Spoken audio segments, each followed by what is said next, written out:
লন্ডনে প্রধান উপদেষ্টা ডক্টর মোহাম্মদ ইউনূস ও বিএনপির ভারপ্রাপ্ত চেয়ারম্যান তারেক রহমানের মধ্যকার একান্ত বৈঠকের মধ্য দিয়ে নির্বাচন অনুষ্ঠান নিয়ে বিএনপি ও তার মিত্রদের মধ্যে তৈরি হওয়া ধোঁয়াশা অনেকটাই কেটে গেছে। ফলে সারা দেশের মতো রাজশাহীতেও বিএনপি নেতাকর্মীদের মধ্যে বেশ চাঙ্গাভাব লক্ষ্য করা যাচ্ছে। এই অবস্থায় দেশের প্রধান রাজনৈতিক দল বিএনপির মনোনয়ন প্রত্যাশী নেতারা রাজশাহীর মাঠ চষে বেড়াচ্ছেন। বেড়েছে মনোনয়ন প্রত্যাশী নেতাদের সংখ্যাও। তবে এর সঙ্গে রাজশাহীর প্রতিটি আসনেই দলীয় বিভক্তিও বেড়েছে। বিএনপি নেতারা বলেন, রাজশাহী বিএনপির দুর্গ হিসেবে পরিচিত। সবার ধারণা মনোনয়ন পাওয়া মানে এমপি হওয়া। কিন্তু নেতাকর্মীরা বিভক্ত হলে এখানে জামায়াত ভালো ফল করবে বলে মনে করেন অনেকে। অন্যদিকে সাংগঠনিকভাবে ভালো অবস্থানে থাকা বাংলাদেশ জামায়াত ইসলামের প্রার্থীরা বসে নেই। এরই মধ্যে রাজশাহী 2 আসন ছাড়া বাকি 5টি আসনেই প্রাথমিকভাবে একক প্রার্থী ঘোষণা করেছে দলটি।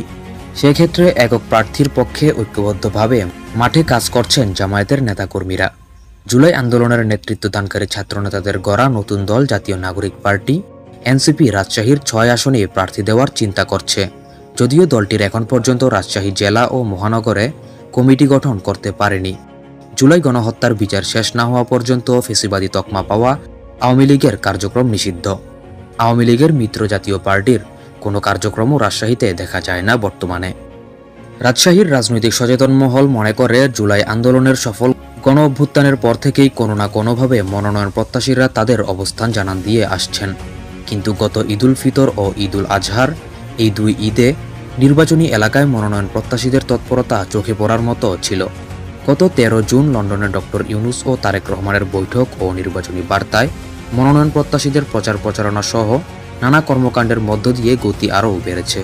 রাজশাহী মহানগর ও জেলা থেকে ইউনিয়ন ছাড়িয়ে ওয়ার্ড পর্যায়ে রাজনীতিও এখন বেশ সরগরম।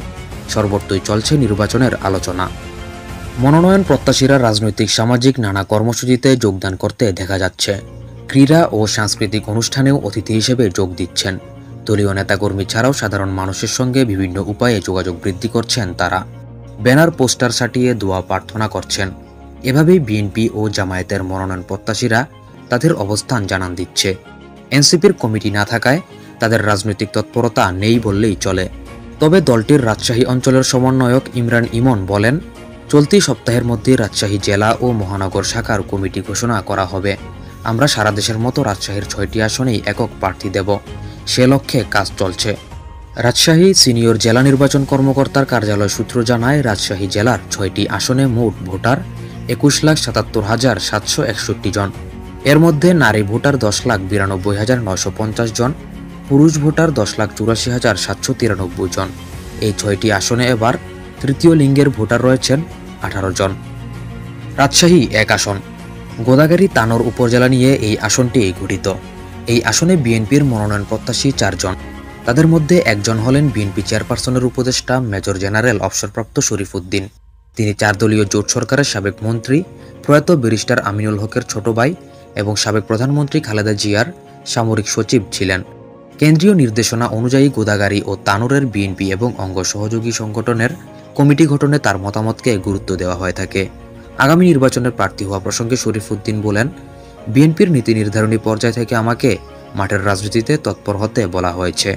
এছাড়া বিএনপির মনোনয়ন প্রত্যাশী হিসেবে মাঠে নেমেছেন সুপ্রিম কোর্ট জাতীয়তাবাদী আইনজীবী ফোরামের সহ সাংগঠনিক সম্পাদক ও গোদাগাড়ী উপজেলা বিএনপির সহসভাপতি ব্যারিস্টার মাহফুজুর রহমান মিলন, বিএনপি নেতা সুলতানুল ইসলাম তারেক ও জেলা বিএনপির সাবেক সহসভাপতি সাজিদুর রহমান মার্কনি। এবং এই আসনে জামায়াত ইসলামের এক প্রার্থী হিসেবে মাঠে ব্যাপক দলীয় ও সাংগঠনিক তৎপরতা শুরু করেছেন দলের নায়েবে আমির অধ্যাপক মুজিবুর রহমান। তিনি 1986 সালের নির্বাচনে এই আসন থেকে সংসদ সদস্য নির্বাচিত হয়েছিলেন। এরপর কয়েকবার প্রার্থী হলেও জয়ের মুখ দেখতে পাননি। অধ্যাপক মুজিবুর রহমান বলেন, রাজশাহী 1 আসনে আমাকে দলীয় প্রার্থী হিসেবে ঘোষণা দেওয়া হয়েছে। এটি দলের সিদ্ধান্ত। সেভাবেই নেতাকর্মীরা কাজ শুরু করছেন। রাজশাহী 2 আসন। সদর উপজেলা নিয়ে এই আসনটি গঠিত। এই আসনে নেতাদের গ্রুপিংয়ের কারণে বিএনপি কয়েক ভাগে বিভক্ত। কিন্তু এই আসনে যোগ্য প্রার্থী বলতে সাবেক মেয়র ও বিএনপি চেয়ারপারসনের উপদেষ্টা মিজানুর রহমান মিনুকেই সবাই জানে। মাঠেও তিনি বর্তমানে রয়েছেন। কিন্তু দলের একটি অংশ চান বিএনপির সিনিয়র যুগ্ম মহাসচিব রুহুল কবির রিজভী এই আসন থেকে নির্বাচন করুন। অন্যদিকে এই আসনে রাজশাহী মহানগর বিএনপির আহ্বায়ক এরশাদ আলী ঈশাও প্রার্থী হতে আগ্রহী। এই আসনে এমপি ছিলেন সাবেক প্রতিমন্ত্রী প্রয়াত কবির হোসেন। 2001 সালে গুরু কবির হোসেনকে পরাজিত করে রাজশাহী 2 আসনের বিএনপির টিকেটে প্রথমবারের মতো এমপি হন মিজানুর রহমান মিনু। এবার প্রার্থী হওয়া প্রসঙ্গে মিজানুর রহমান মিনু বলেন, আমি সবসময় সাধারণ মানুষের সঙ্গে থেকেছি, নেতাকর্মীদের পাশে থেকেছি। অন্যদিকে এই আসনে জামায়াতে ইসলামী প্রাথমিকভাবে প্রার্থী ঠিক করেননি, তবে দলটির নেতাকর্মীদের সাংগঠনিক তৎপরতা চোখে পড়ার মতো। আগামী নির্বাচনকে কেন্দ্র করে জামায়াতের নেতাকর্মীরা নগরীর থানা, ওয়ার্ড ও মহল্লা পর্যায়ে নিবিড় সাংগঠনিক কার্যক্রম পরিচালনা করছেন। দলভেদে করছেন গণসংযোগ। মহানগর শাখার সাংগঠনিক সম্পাদক জসিমউদ্দিন সরকার বলেন, এই আসনের প্রার্থী কে হবেন তা ঠিক করবেন কেন্দ্রীয় নেতৃত্ব। রাজশাহী 3 আসন। পবা উপজেলা ও মোহনপুর উপজেলা নিয়ে এই আসনটি গঠিত। এই আসনেও নির্বাচনকে কেন্দ্র করে দলীয় ও সাংগঠনিক কার্যক্রম জোরদার করেছেন সম্ভাব্য প্রার্থীরা। এই আসনটিতে বিএনপির 4 জন প্রার্থী মাঠে রয়েছেন। তারা হলেন কেন্দ্রীয় কমিটির ত্রাণ ও পুনর্বাসন বিষয়ক সহ সম্পাদক ও রাজশাহী মহানগর বিএনপির সাবেক সাধারণ সম্পাদক অ্যাডভোকেট শফিকুল হক মিলন। এছাড়া রয়েছেন রাজশাহী জেলা বিএনপির আহ্বায়ক কমিটির সদস্য ও জেলা ছাত্রদলের সাবেক সভাপতি রায়হানুল ইসলাম রায়হান, মোহনপুর উপজেলা বিএনপির সাবেক সভাপতি ও উপজেলা পরিষদের সাবেক চেয়ারম্যান অধ্যক্ষ আব্দুস সামাদ। আরও রয়েছেন সাবেক ভূমি প্রতিমন্ত্রী প্রয়াত অ্যাডভোকেট কবির হোসেনের ছেলে নাসির হোসেন অস্থির। এদিকে এই আসনটিতে জামায়াতে ইসলামী দলীয় প্রার্থী হিসেবে পবার হরগ্রাম ইউনিয়ন পরিষদের 4 বারের চেয়ারম্যান অধ্যাপক আবুল কালাম আজাদের নাম ঘোষণা করেছে। ফলে এই আসনেও সাংগঠনিক কার্যক্রম জোরদার করেছে জামায়াতে ইসলামী মনোনীত এই প্রার্থী। রাজশাহী 4 আসন। বাগমারা উপজেলা নিয়ে এই আসনটি গঠিত। শুধু বাগমারা উপজেলা নিয়েই রাজশাহী 4 আসন। এই আসনে দলীয় মনোনয়ন পেতে তৎপর হয়ে উঠেছেন বিএনপির 4 নেতা। তারা হলেন বাগমারা উপজেলা বিএনপির আহ্বায়ক ডিএম জিয়াউর রহমান, সদস্য সচিব অধ্যাপক কামাল হোসেন, রাজশাহী জেলা যুবদলের সদস্য সচিব রেজাউল করিম টুটুল এবং স্বেচ্ছাসেবক দলের কেন্দ্রের স্বাস্থ্য বিষয়ক সহ সম্পাদক ডেব নেতা ডাক্তার আশফাকুর রহমান শেলি। ডিএম জিয়াউর রহমান বলেন, দলকে তৃণমূল পর্যায়ে আরও সুসংগঠিত করতে আমরা দিনরাত পরিশ্রম করছি। অধ্যাপক কামাল হোসেন বলেন, বাগমারা উপজেলা বিএনপি 7 ভাগে বিভক্ত ছিল, এখন নেতাকর্মীরা ঐক্যবদ্ধ। অন্যদিকে এই আসনটিতে নির্বাচনের অংশ নেওয়ার জন্য জামায়াতও সর্বাত্মক প্রস্তুতি গ্রহণ করেছে। আব্দুল বারী সর্দারকে এই আসনে জামায়াতের দলীয় প্রার্থী হিসেবে ঘোষণা দিয়েছে। ফলে নেতাকর্মীরা দলীয় এবং সাংগঠনিক কার্যক্রম জোরদার করেছেন। রাজশাহী 5 আসন। পুঠিয়া উপজেলা ও দুর্গাপুর উপজেলা নিয়ে এই আসনটি গঠিত।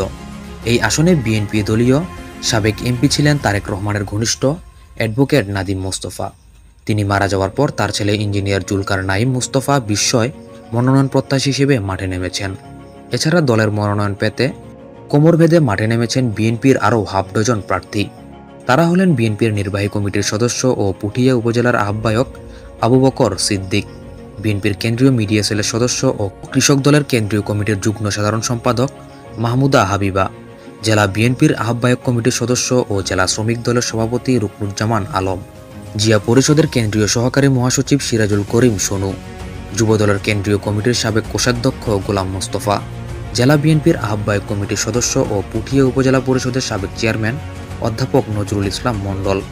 নেতাকর্মীরা জানান, মনোনয়ন প্রত্যাশীরা নিজেদের সাংগঠনিক শক্তি জানান দিতে কর্মী সমর্থকদের সঙ্গে ঘনিষ্ঠ যোগাযোগ শুরু করেছেন, তাদের সমর্থন আদায়ের চেষ্টা করছেন। এই আসনে জামায়াতের রাজশাহী জেলা শাখার সহকারী সেক্রেটারি নুরুজ্জামান লিটন এই আসনের দলের এমপি প্রার্থী। তিনিও নানা কর্মসূচির মাধ্যমে মানুষের কাছে যাচ্ছেন। রাজশাহী 6 আসন। এই আসনটি চারঘাট উপজেলা ও বাঘা উপজেলা নিয়ে গঠিত। এখানে বিএনপির 7 জন মনোনয়ন প্রত্যাশী মাঠে নেমেছেন। তারা হলেন রাজশাহী জেলা বিএনপির আহ্বায়ক আবু সাইদ চাঁদ, রাজশাহী জেলা যুবদলের সাবেক আহ্বায়ক আনোয়ার হোসেন উজ্জ্বল, জেলা বিএনপির সাবেক সাংগঠনিক সম্পাদক গোলাম মুস্তফা মামুন, সাবেক সহসভাপতি বজলুর রহমান, বাঘা উপজেলা বিএনপির সাবেক সভাপতি নুরুজ্জামান মানিক, বিএনপির নির্বাহী কমিটির সদস্য দেবাশিস রায় মধু। আরও কয়েকজন নেতা বিভিন্ন কর্মসূচির মাধ্যমে এলাকায় সক্রিয় হচ্ছেন। জানতে চাইলে এই নেতারা জানান তারা দুর্দিনে দলের পক্ষে মাঠে ছিলেন। অন্যদিকে এই আসনে জামায়াত ইসলামের একক প্রার্থী জেলা জামায়াতের সহকারী সেক্রেটারি অধ্যক্ষ নাজবুল হক নির্বাচনী এলাকায় বিভিন্ন দলীয়, ধর্মীয় ও সামাজিক কর্মসূচিতে সক্রিয়ভাবে অংশ নিচ্ছেন তিনি। দলটির নেতাকর্মীরা এই আসনে ব্যাপক সাংগঠনিক কর্মকাণ্ড চালাচ্ছেন। পাশাপাশি সামাজিক নানা অনুষ্ঠান সহ সভা সমাবেশ অব্যাহত রেখেছেন তারা।